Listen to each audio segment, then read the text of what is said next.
So Flo, it's been 6 months since we started our 2025. And I think when 2024 ended, we had like a really big vision for 2025. We were thinking around how do we fundraise 6 million for our operational plan, because last year we costed the strategy.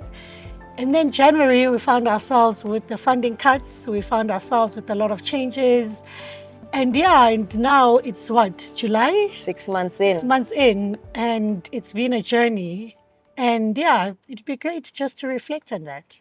Yeah, I hear you. And I think, I believe the ambitions at the end of 2024 were definitely guided by the operationalizing of our strategy and our ambition to really strengthen our people living with HIV local for global advocacy. We were keen to convene our people living with HIV networks to plan around the strategy, the global AIDS strategy development, and all of the different pieces we thought was important as a build-up of the work or the aspirations after the Living Conference so there was all these plans, and then yes, we did get to January 21st, I think, and woke up to a whole different world. And I think I have to admit, reflecting in, sometimes it feels rather surreal because it's 6 months in, and I'm tired. I think I am tired, but it's also with gratitude that we are still here and we are still standing, because the big, it's like something threw us up into the air and we did not know if we would come back and find a landing. And then we did find a landing, but we did not know if we'd stabilize. And it's been such a push, I think, to sort of adapt and while leading, because then we found ourselves with this need we need to lead, and we need to lead differently. We need to show the way, and we need to show narrative, and we need to present ourselves as the leaders needed now, which we thought we needed to be, and we became, for our community, for the aspirations of, again, keeping us grounded in the work. And I think it's just been a lot of high, low, high moments. So it's good to see the temperature and the experience now looking a bit different. It was dark in January. We just finalizing the conference in Kigali, and the spirit and the mood is a bit different from what it was in January. I don't know about you.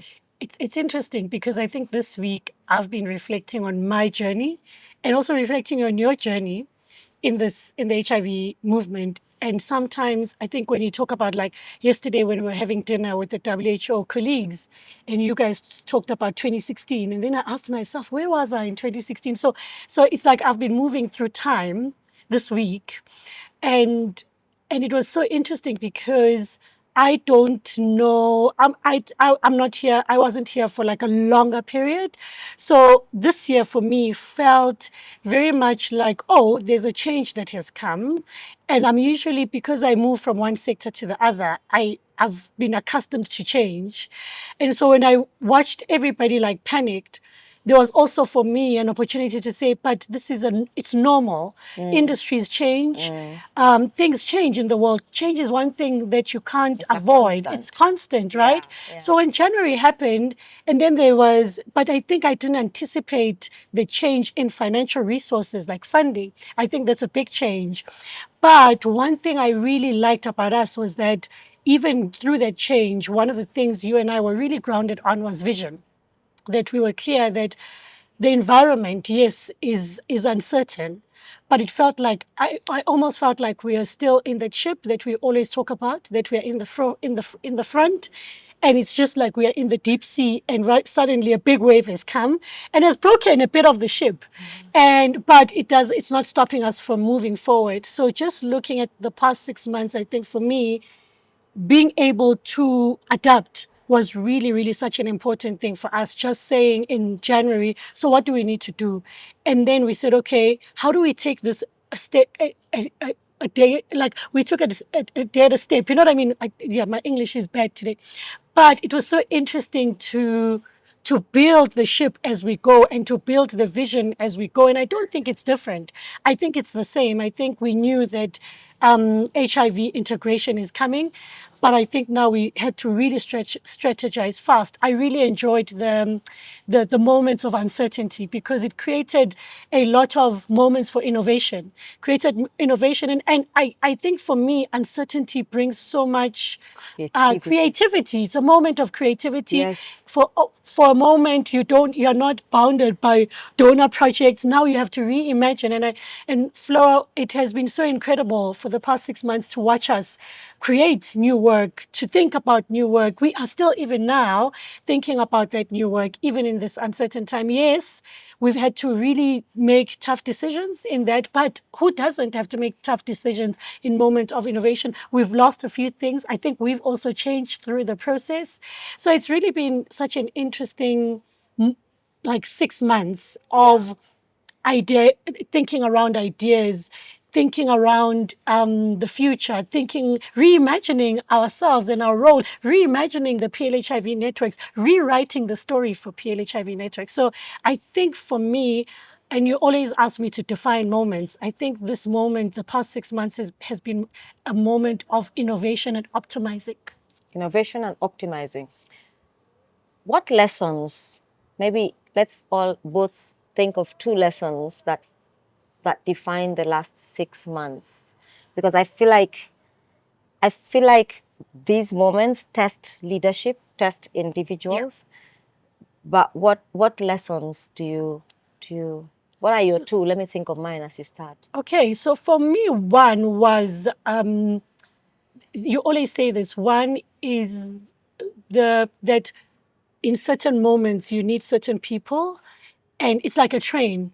Train has platforms, it's a destination, and there's a platform where people get off and new people get in, so that the train can go to a new destination. And I think of this moment like that the past 6 months have been around that, because there's been uncertainty, but that has meant that from an organizational point of view, because I work around thinking around systems at GNP Plus. So February, we had to make really tough decisions right there at the moment around how our budgeting, for instance, and also how are we doing employment. So I don't think a lot of people have thought about that I think now a lot of organizations are really thinking around reorganizing, but we've been really thinking about reorganizing for a long time. And I think but the biggest one for me was in February, when we had to make a decision around our budgets and be like, how do we build equity around employment in the organization, and really thinking around innovative ways of hiring even. So for me, was even that moment for me was like, oh, you have to think on your feet now, and you have to make a decision now. So that was a big lesson about decision making, that sometimes time doesn't offer you the luxury. So you have to make a decision, and no decision is right or wrong. You just need to make a decision that will take you in the right direction. And then the second lesson, I think for me, has been around adapting to uncertainty. I do think the world now is continuously changing, and we have to get accustomed to uncertainty. Flo, who thought 4 years ago we'll have a AI that you could talk to? And we are in that world now. We don't know what's going to happen in the next 10 years. So for me, it really has been around how do you adapt to change, and how do you innovate in that. And really, I think I've also seen the power of the PLHIV networks. I think we've taken for granted the infrastructure that we've built, right? So today we visited Rwanda people living with HIV, and they had offices, they had a whole infrastructure, and then they've worked with different donors. They have a call center where people can call in for helpline. That's connected to the government system. So for me, I think this week also at the conference, us really pushing for the acknowledgement of PLHIV networks as partners in the HIV integration, that the time is changed. I mean, back then, yes, we fought our governments, but now there's a political will. Our government are open, and also even seeing the strength of the government, and now also then seeing about how do PLHIV networks really strengthen their partnerships with government to make sure that people living with HIV have access to care, quality care, actually. So that has been the biggest lesson, to say, how do we then we started with that idea, and also then seeing it materialize has been seeing the strength of PLHIV networks. I think those are my two lessons. For you, Flo? For me, and I'm probably mine are positioning ones because that's where I sit Yes. mostly. I think the first one would be clarity of purpose is Yeah. important. That's my first lesson, and clarity of purpose is that which you feel from your gut. It's not science. It's clarity of purpose. And as a leader, if you have that and you communicate it and you're willing to stand on its business. So those are three things. You have to know it, communicate it, and communicate it effectively. And then you have to stand on its business, because that clarity may not be everyone's clarity. That clarity may not be how everyone is viewing things. And I think just to follow that up with the fact that we stood up on some aspects of what's clear for us in terms of purpose. Yes. It wasn't what was everyone's idea of purpose. Yes. And it's been a constant, this kind of dance, if I may, of elevating our clarity of purpose across a lot of other conversations. And it's I feel like it's been such an uphill task to get people to see what we mean, what we are saying, why it's important, and how people understood it, interpreted it, and how we've had to defend it over and over again. So I think for me, if there's one lesson I've learned in this moment, is that in terms of uncertainty, leadership must clarify very, very clearly what the purpose is that everyone must stay grounded on, and must be willing to carry that through the noise. Yes. And through alternative conversations, and sit that clarity alongside other versions of purpose, but make sure that is. So I don't know, maybe because we are GNP plus and we were thinking primarily from the treatment aspect. You and I walked into so many places and refused to call this a crisis. We called it a moment of change, a moment requiring different and alternative thinking. And of course, which leads me to my second lesson, which is there is need to serve significant amount of grace. Yes. Because we all arrive at a destination differently. So because we sort of have a way in which we are reflective often, and we do certain thinking ahead, and had sort of preempted certain shifts coming, we were able to see certain things a little bit faster. But because, again, you and I think very rationally, very quickly, got a bit frustrated with a lot of things at the start. And I had to pause and take that realization that if I continued in that way, then I sort of shut down the opportunity to listen or provide avenues for every other emotion and every other experience to come into play, for me to internalize and identify and engage with. So I think to understand that in moments of change, everybody interprets change differently. Everybody has a different skill set to determine or adapt to change. And there's people who think rationally, but there are people who are thinking, and all of those things are important in that moment. I think for GNP Plus, primarily, the lesson as an organization has been to look at this moment and identify the opportunity for people living with HIV to lead. And I know we started it, but for me, it's how the networks at country level, when we called upon them, they were quick to step up. It was such a joy to watch different countries step up and say, let me bring this, let me come here. Guys, go talk to your governments, and can you find out what's going on here? There's an opportunity to inform your national HIV programs about how to prioritize properly, and to watch everybody willing to chat and talk. And it's because I talked to a lot of people a lot of the time between January and February. It was such a joy to see that connection and to see the leadership. And it was easier for me not to panic because they were not panicking and they were all taking it in stride. So I added a bonus one, but I think those were mine. Okay. But can I just ask you maybe something, like, I want us to reflect on like the sore points in the 6 months. And I mean, you said, like, as a rational leader, you've had to like pause and also then offer that space. what was like some of your frustration? Because I mean, we did speak about them, and I think it's when you're in leadership, one of the things because you're always forward thinking, and when there's a crisis, and because we work in a space where there's also like, I mean, we talk about the left brain and the right brain, and I think you and I sit a lot in the logical brain, but also this work that we do requires like a lot of feeling, emotions, and that's the one thing that we sometimes have to sit down and really reflect on, to say, oh, this is how the world is feeling, this is a sad moment, right? But what were like for you, and I can share mine really, but yeah, I'd like to hear on your side, what was like the big and why for you? What was your opposing reflection on it? So I want to start with why in terms of a caveat. I'm a firstborn. I don't think for many firstborns we are leaning on I don't even know what part of the brain it is where people Yes. are leaning in the emotions, because you're the person everyone comes to with a problem, and so problem solving is an everyday thing. Having to think on your feet is an everyday thing. I mean, we are the most hypervigilant people because we are constantly looking for the problem, so we fix it before it comes. So it's for me, I think it was the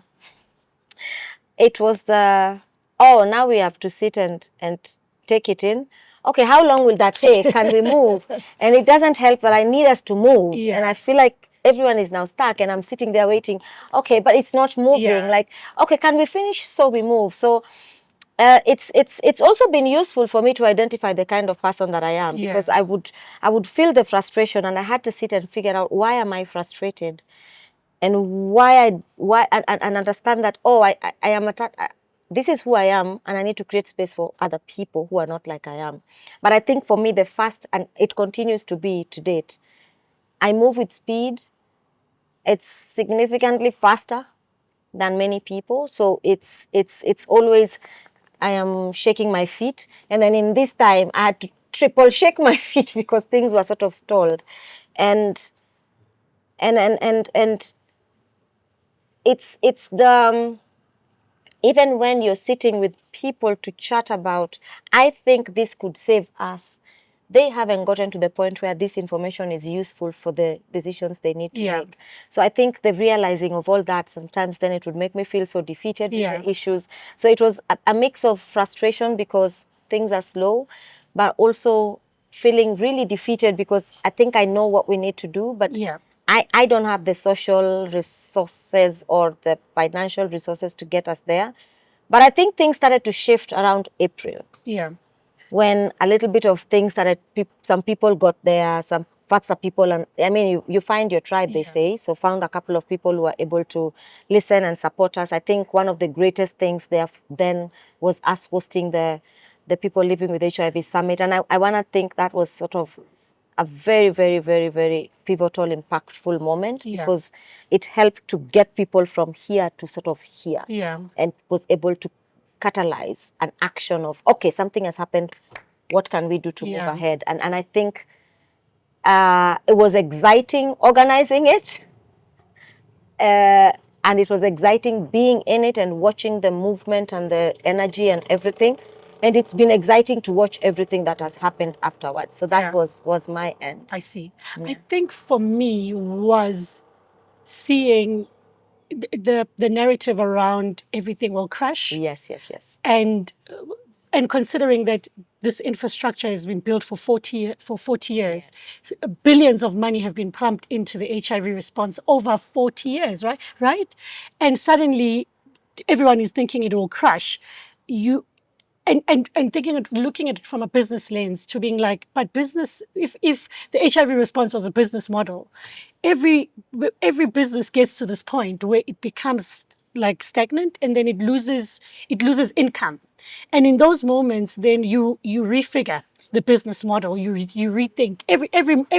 Every business thinks like that, and in that moment I was just like so frustrated, because I was just like, how do you destroy 40 years of infrastructure, and now people are going to die? And I don't take it away that if there is an investment, but I don't believe that I never for a second thought there wouldn't be any investment. I just always thought people who are investors in any form of models have to also rethink their model, and sometimes you don't like that, and sometimes you're frustrated, but it's to give that space also. So I was a bit frustrated, and now, but I also had to learn to also, what you said, just give it more empathy, that not everybody thinks the way you think, and then seeing it now, think things really, really repurposing themselves and coming back. So that was my biggest like frustration, hearing things like it's crashed, I think I was like, just like, that's like huge. Yeah. I don't believe in it, because I No, believe I that don't either. in this moment, in that moment, just reflecting in Jen, we should have thought about, wow, thank you, and reflect a lot more on the achievements, and then say, how do we build upon those achievements, and be more realistic that in a world where there's competing issues right now, right? There's wars, there's so many things, there's climate change, there's so many things. I think HIV, you can say, has been so lucky to get so much investment as a public health threat, but not everybody else had the luxury. So for us, I do think there was a missed opportunity to actually reflect on that. Particularly, there's so many issues currently happening in the world. And I agree with you, and I hope that I keep saying, once this moment gets to a stabilized point, I think we need to have some very honest leadership reflections about how did we get here. Because I feel like if this was corporate, there would have been an investment in understanding how did we get here, so that doesn't happen again. As you said, Yeah. it was heavily invested in infrastructure for all these years.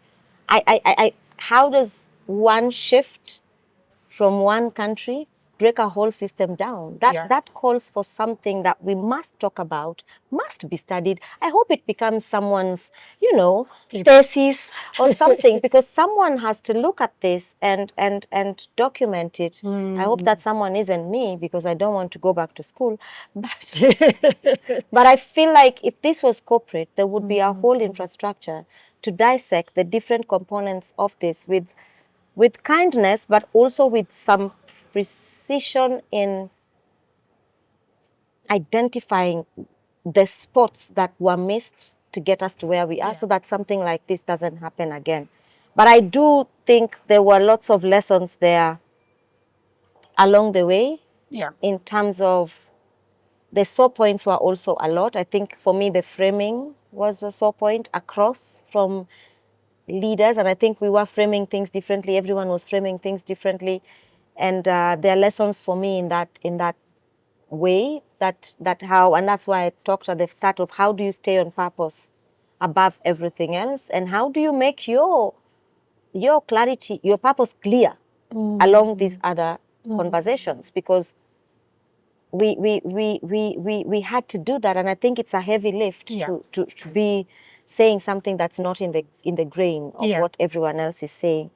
But we are here now, and I think everything has its phases, and I think we're in a different phase now, and I'm starting to see a reorganizing and excitement around taking things ahead in the realities we are in now. So that's a good spot and a good place to be in at the moment. I think we are getting to the half of the year at a different place, and feeling very optimistic for the next half of the year. Yeah.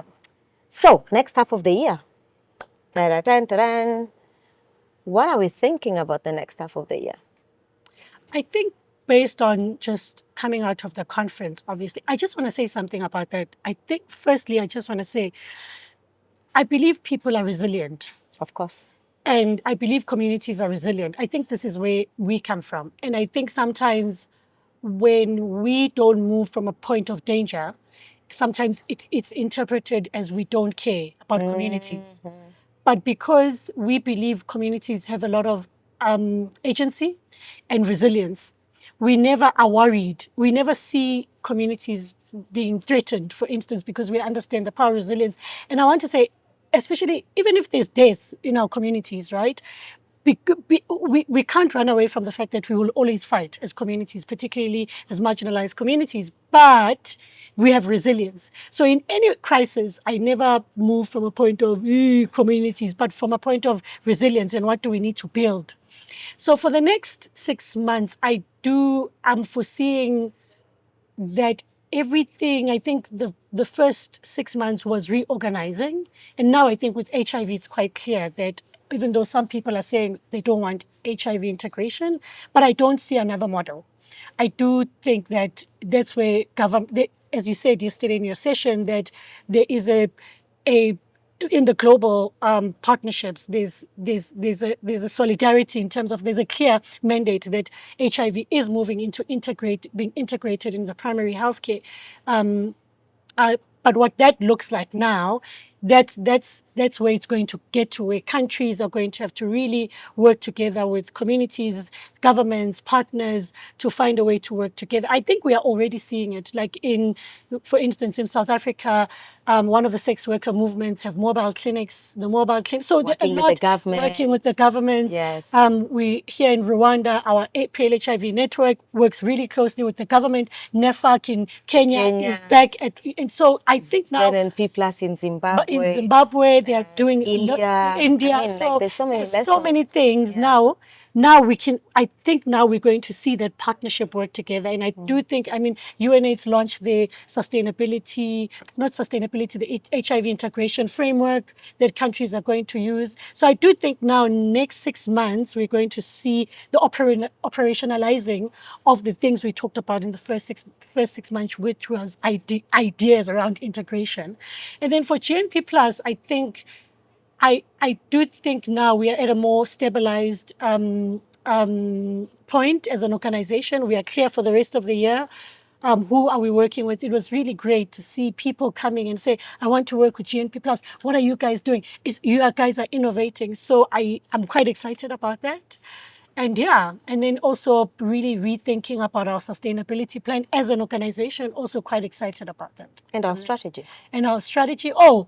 Oh yes, we are developing a new strategy. We call it an adaptive strategy, particularly to respond to the uncertainty. So really excited about that. And you, Fra? So for me, it's all you've said. I think it's an interesting thing for me. I feel like everything that we did January to now has gotten us to the moment we have to do August to December or beyond. And I think it's been our ambition to think, what can we do different? Who can we bring along? Our people living with HIV networks have to be at the center of all of this and working with them to identify, to ideate. So I have been excited supercharged excited the first half of the year. And I have this, I feel from inside that I will be excited the next super half because it's the ideation part. And ideation is nerve-wracking. You want to pull your hair out, but it's in an exciting way because you have to start. You scribble, you throw away the paper, you start again. And I think that's where countries are at. And I'm hoping that we can motivate our peers at country level, at regional level to be in this moment. Lots of documents been shared here, lots of innovation has come out of the discussions here. Lenacapavir is on, and I mean the guidelines are now on. You have movement with certain countries already pre-qualified for use. You have global fund in a reprioritization process. Yes. The UNAIDS have released the roadmaps, Plan B, which look like an opportunity for countries to do or review their national strategic plans. And it's a moment of change. It takes me back to 2000 and really, to be honest, I'm going back into 2009 in my country, 8, 9, when we were moving from palliative care and support, and now the treatment was coming in country and we had to shift significantly all our work to start to adapt to treatment access work. And for me, this is a moment of pivot or die. We can fight all we want to fight, and I like to ask leaders, particularly of organizations, you have to have the organizational interest at heart as well. So what are the organizational interests for survival, for sustainability, for for preservation. Mm. You know, so it's a moment to think about all those things. It's a moment to go back to our plans for this year, which was to fundraise. Yes. But now we have clarity of what we are fundraising for, which was a bit, taken aback. And I love that there's people coming and asking to work with us. It's been such a joy to see that interest from people we wouldn't have even been working with last year or the year before. Very high skilled subject matter people, to the strategy development process, to the regional summits that we want to do. Lovely. With Yeah. with colleagues in Asia, with colleagues in MENA and Western Central Africa, French-speaking colleagues. So looking forward to that, and looking forward to ICASA and our community integrations. I think it's an integration pre-conference at ICASA that we want to have with countries. So it's a lot of opportunities I see ahead, and looking forward to connecting with people post. I hear it's summer, but I think it's just a short break after the conference before we come back to work. So any final words of motivations, Bo, as we finish our reflections? I think for me, it's this change is constant. It's always constant. And we live in a world that is changing really, really fast. And to embrace uncertainty at every point and to build. There's a say I always say, I'm like, you don't wait for stability. You create the stability that you want. And therefore, right now, I think the HIV response is finding itself in uncertain moments.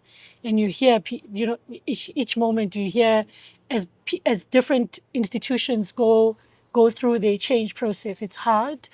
But at the same time, I think we always say this, there's always light after uncertainty. And therefore to trust this moment of where it's taking the HIV response, and not to say we will sit there and just not do anything, but we are building back the stability, not building it back, but building the stability of the HIV response where it needs to actually go. And I do believe it will go in the direction where it needs to go, actually. Thank you. Particularly because if you look at how the funding has happened, the funding crisis has happened, is that it has the opportunities that it has provided, is that the thing that it needed us to get us here, because for a long time there's been plans around country ownership. Because again, I think the biggest threat is that every government is responsible for its citizen, and every health of every citizen is actually the responsibility of government. And when that is taken away, there's a threat, because whoever provides that health and is not the government, then any day they can take it away. So now I think we've seen that governments are now having to step up a lot more than ever, which is a good thing. So I like, and that's why I want to end with embracing uncertainty always comes, because there's a lesson in the uncertainty that comes up. And it's usually, we sometimes think only of it when we get to the finishing, not the finishing point, to that point. So for me, watching how governments have no choice now than to plan better, than to think about mobilizing resources, that's their conversations now. And also it's been so interesting to see particularly governments, even in this conference, to have them speak from an ownership and not from a donor. Even the tone is different. The tone is different. So that was brought by the crisis. Yeah. And therefore to embrace uncertainty, because there's something that comes out from an uncertainty that is actually usually powerful. Yeah. So my final words will still be the words I've been using since January. This is the time for objective leadership. And I think we will need that objectivity moving ahead. I think it's the one lesson I've learned since we started in our role.